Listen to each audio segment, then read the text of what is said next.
I'll start with you, Alex. I mean, you literally just accomplished a dream that you set when you were a child. How does it feel to know that it's now past you? That's amazing. It's amazing. I'm sure I'll be glowing for days. No, it's incredible. You spend so long thinking about it and imagining that it's possible, but then to actually do it always feels different.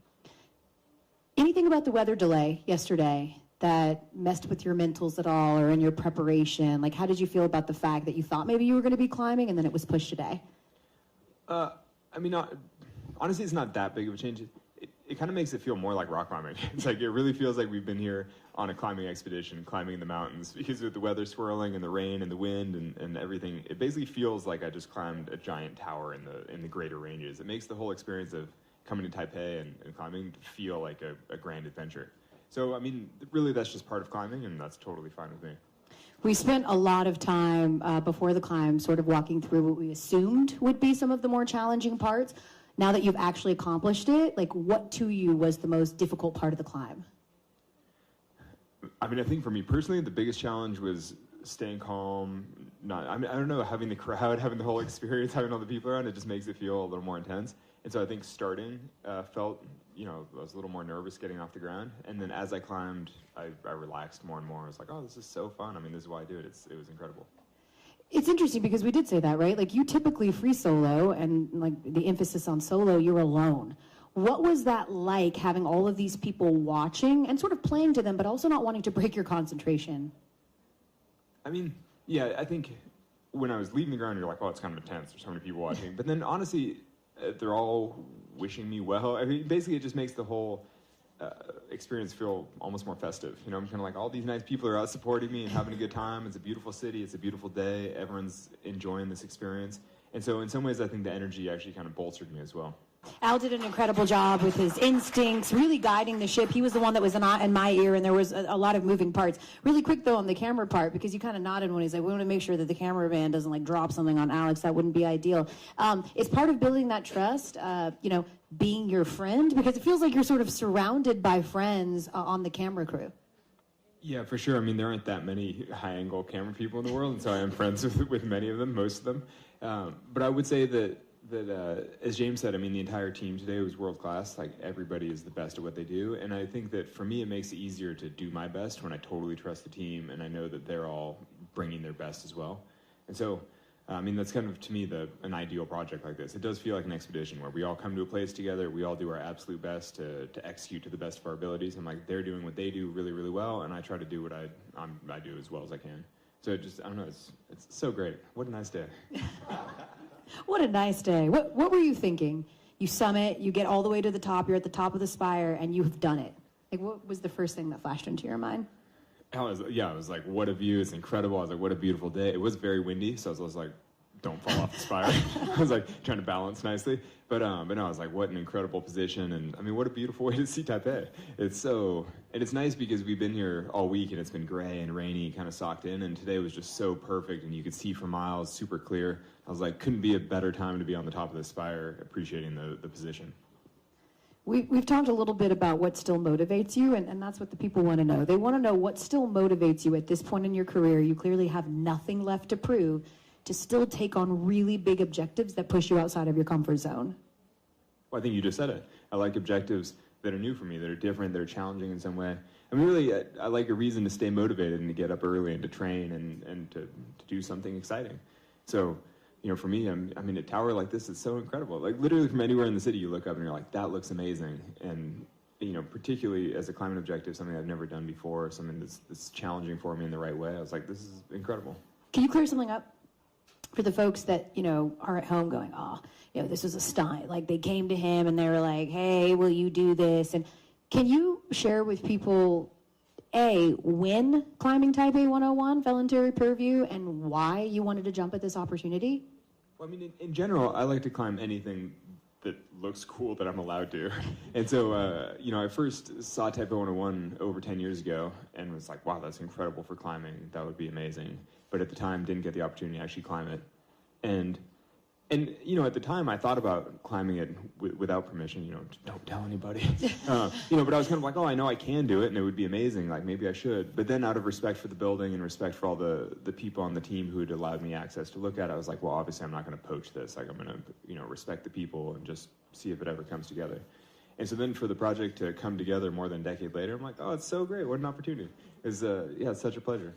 If you sort of compare this moment, Alex, to maybe the least glamorous training day that you had in preparation for this climb, which one do you think actually demanded more from you? Was it the training or the reality of it? That's an interesting question. I think doing the actual climb probably does demand more, just the pressure around it, the whole experience, but you're right that, training days, and in some ways I wouldn't even differentiate that much between all the training, because kind of the whole point of having a goal like this is to put in all the training days. I love the training, I love the whole process, I love all the practice climbs that I do to build up for a big climb like this. Basically I just love having a reason to train. And so, I do think the climb itself probably does demand a little more. Like, I was definitely on my A game, like performing today, and you can't necessarily bring that to every training session because sometimes you're just tired or whatever else. But no, I love the whole process. I love the moment at the end. Alex comes down, he meets you, Sonny. You guys are about to walk off, and then you're like, oh, should we shout out our daughters? Do you, Alex, there's a lot being made of, like, you've turned 40 and how you prepared for this, and how, since we maybe checked in with you in free solo, you've gotten married and you've had children now. How has having children, how has being a father impacted your decision making and how you approach climbing objectives?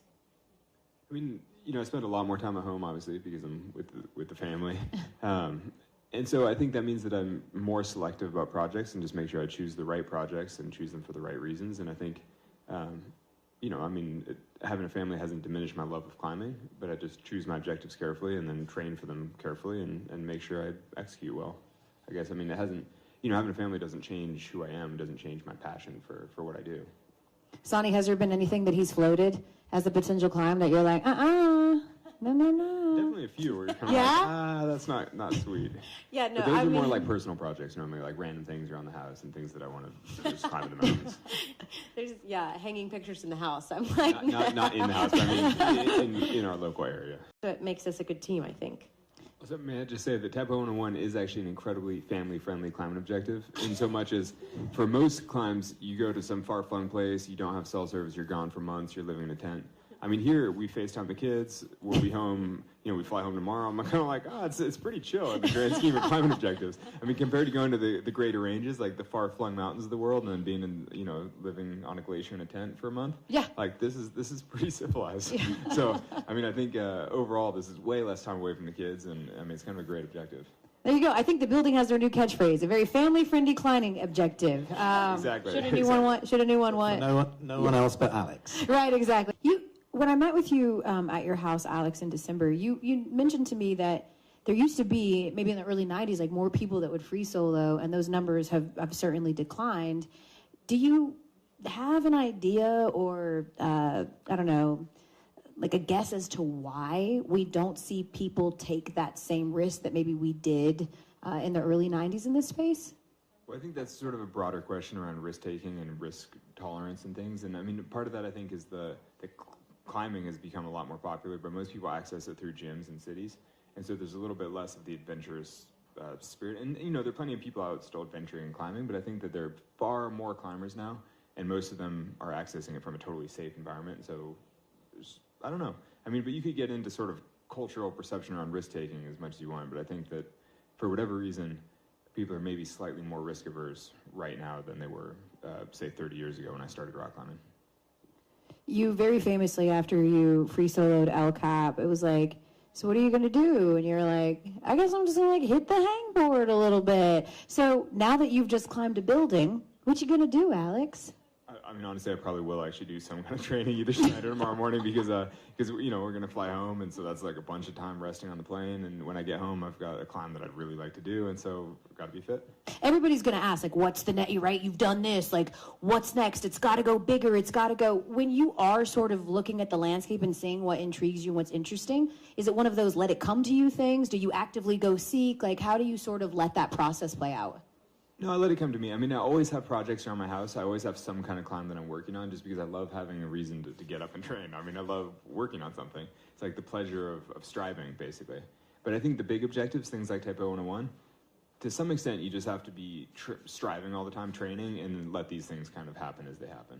Because, I mean, particularly with Taipei 101, I mean, you can't grasp at it too hard. Like, if it comes together, you know, if a project like this coalesces and the people at the building give permission and everybody, you know, if it happens, it's incredible and it's, you know, small miracle.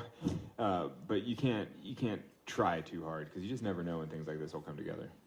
I'll end with this question so that we can let you go work out or eat or whatever it is that you want to do. Let's be real. Most people are never going to want to or attempt to free solo a skyscraper. But what do you hope the message or the takeaway from today's experience was for all of the people that watched you do that across the world? I mean, honestly, I don't really know. I mean, one of the things that I learned, I think, from the film Free Solo over the years was that people kind of take the messages that they need from it. I think that people often find the inspiration that they need to pursue their own challenges, their own goals, or, you know, it's often the kick they need to do whatever it is that they want to do in their life. I mean, I don't think anybody watches something like this and they're like, I'm going to go free soloing. But often they'll watch something like this and it's a reminder that their time is finite and they should use it in the best way, the most meaningful way that they can. And so I think, you know, if anything, I hope that that's what people take from it. They're kind of like, oh, if you work really hard at it, you know, you can do hard things if you try, and like maybe I should try. The mastery of it. I can tell you that everybody that was a part of this project really wanted to do right by Alex because we were watching someone work so hard and prepare and be a master at his art, and it really inspired all of us to try to meet that by doing the best that we could as well. We hope that we served you well and chronicled your story. It was an absolute privilege to be here and watch you do that, to spend time with you, Sonny and Emily. James, thank you for making this happen. Janet, and to everyone here at Taipei 101. Absolutely incredible, Al, and to Netflix and Plimsoll. We're just so grateful. And with that, we say thank you. Congratulations, Alex. You did it. And let us know, you know, what's next.